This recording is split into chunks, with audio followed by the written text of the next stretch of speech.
How partner betrayal trauma manifests. This is a huge topic. If you've been cheated on, whether it's with another person or pornography, you have experienced partner betrayal trauma. But what does that actually mean? Well, you want to stay tuned and watch that. Now, if you have not subscribed to our channel yet, you want to do that, click the button, subscribe, join so many people that are getting healing by all the videos that we've put out there, hundreds and hundreds. Now, if you have a question, put it in the box. We want to get back to you as soon as possible. And if you need counseling, call Heart to Heart Counseling Center, because if you're a partner, you have been hurt. So let's talk about this. Now, before I do, I want to let you know, I've worked with thousands of women, probably 5,000 plus women over 40 years, about 40 years, I think about 39 years of in counseling. And I've seen every kind of situation where he cheated with her sister, her best friend, a stranger or a prostitute, a man, a woman at work, all kinds of stories. And the trauma is real. I've seen men who get into pornography or all kinds of crazy stuff on the internet, and the betrayal is real. Even if it doesn't involve physical sex with another person. The trauma is real because the betrayal is real.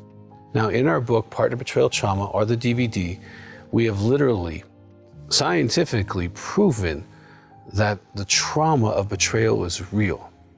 Now, how it manifests with you is going to be unique, and there's some variables. If you've been raped or abused or abandoned and your family of origin was really rough, you might have more symptoms coming up because the trauma is reactivating other traumas. But oddly enough, if you've never been traumatized and this is your first one, you might have a significant reaction to this because you don't have any resilience built up from trauma. You haven't learned how to go through. Okay, so your feelings of hopelessness might be way bigger than someone who's been through some stuff. So to say that it manifests, it's going to manifest uniquely to you, your personality, just like someone who's been sexually abused. The whole continuum from totally blowing them out to having a resilience towards that situation, it's the same thing. Now, there are some factors in helping you get better, but let's talk about how it manifests first. Depression is one of the hugest things. So let's walk through criteria about that really quickly. A loss of energy, you're feeling like low energy most of the time. You could have suicidal thoughts. Most time you have difficulty concentrating, difficulty making decisions. Your sleep is disturbed for sure. Your weight's going to go up or down. And these are some of the symptoms that you can have with depression. If you have like 3 or 4 of those, you probably should check this out, but it's a normal symptom. Weight disturbance is really a huge one. It's not uncommon for a lady to say, I lost 30 pounds or I gained 30 pounds, and it's been a month. Okay, so it's not uncommon for your body, because your body has been absorbed the trauma as well as your soul and your spirit. Just this week doing an intensive, I had a man do a polygraph and he lied, right? Right up to the moment of taking the polygraph, he didn't tell his wife that he actually had an affair. And you could literally see the trauma. It's like a lightning bolt. I've seen this hundreds of times when a woman finds out that what she really believed is actually factually true. And when it's factually true, then you start to process it. And it's like this lightning bolt goes from top of the head through her whole body. She can't take it. She crawls up in a ball and she is in pain and she's weeping, groaning and moaning or screaming like a wild animal. It's the most painful part of my career, is watching these just hundreds and hundreds of women have experienced this when they find out the truth. Now, how you will manifest, probably there'll be some PTSD symptoms. Most of the PTSD symptoms show up in the 80 to 90%. Okay, you're gonna have intrusive thoughts about what happened. Maybe imagining what he did with her, what room they were in, what hotel they went to. Especially if you have any data about it, your likelihood of getting triggered is really higher. So you want to be really careful not to ask him all kinds of very specific questions, because he will forget them. You will never forget them, and it can exasperate your symptoms. Now, you could have dreams, and this is something that women often won't talk about. But if you're having dreams about this stuff, that's normal, like at the 80, 90% level, okay? The fear of your marriage dying, 97% of women feel that way. The hopelessness is in the 80, 90% category as well. Now, also removing yourself from social situations.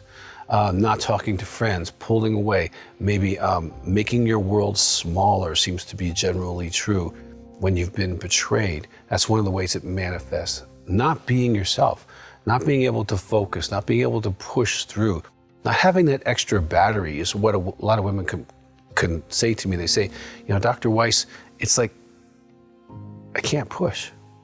Usually I can push through and get up and do it and care, but I don't. I don't care, and I don't want to push.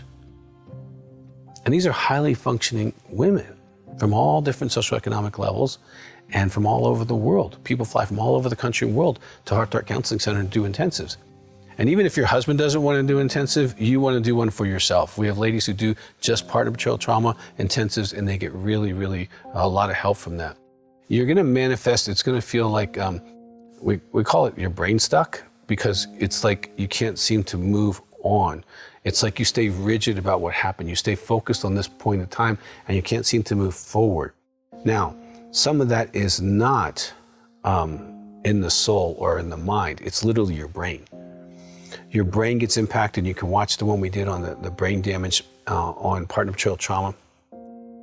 And for that, you want to definitely do the neuromodulation treatment that we have in our office with the counseling, because it can help your brain become neuroplastic again. And basically, this technology is mega $1 million invested in this technology, and it's incredible. I've done it myself several times. It's a defrag, but for trauma, it helps your right and left brain get functioning again, so you can be neuroplastic and you can start moving through the trauma and staying stuck in it. And that's neurological. No amount of counseling can do that, all right? I'm probably one of the best in the world at partner betrayal trauma, but there are some ladies who are really stuck in their brain, and the neuromodulation is the way to help that. I mean, literally by Wednesday, I can see their eyes are clearing up. And by Friday, they're kind of feeling like, hey, I feel more like myself again for the first time, sometimes in years or maybe even a decade, because their brain has never really been effectively treated the way that it can be now today with technology. So that's definitely something you want to do. If you are experiencing some of these symptoms of partner betrayal trauma, self-esteem is another one. You do not feel like the worth that you used to feel prior to knowing. And this is, again, we did the research on this. We know it's a fact. I know it's a fact clinically, because I ask women every day on Monday doing intensives, how would you rate yourself on self-esteem, 1 to 10? And I can tell you most of them don't get past 3 or 4 because of the trauma. Prior to that, in our statistics, they had pretty good self-esteem, either high or really high, but it literally flipped the other side, low and really low, after the trauma was known to them.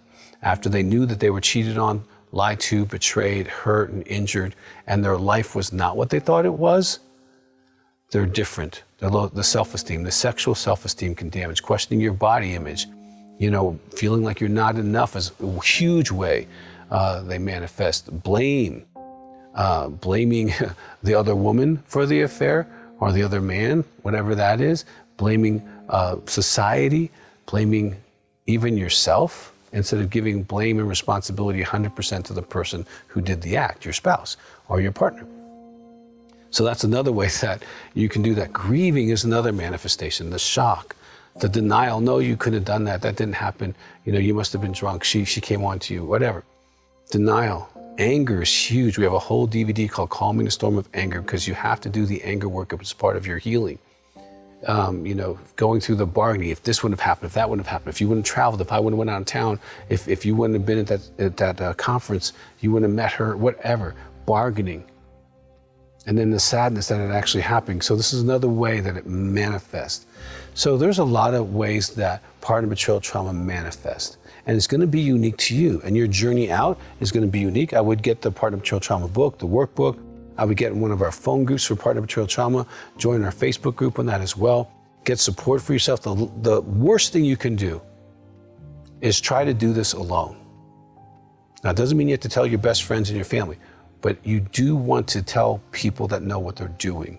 And if you call our office, they have been trained by me, they've been supervised by me for years, they know what they're doing. You will not be blamed for his behavior. And whether he changes or not, you can decide to heal.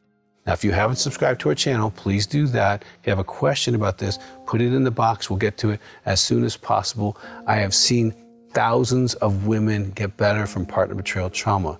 You can and you probably should be one of them.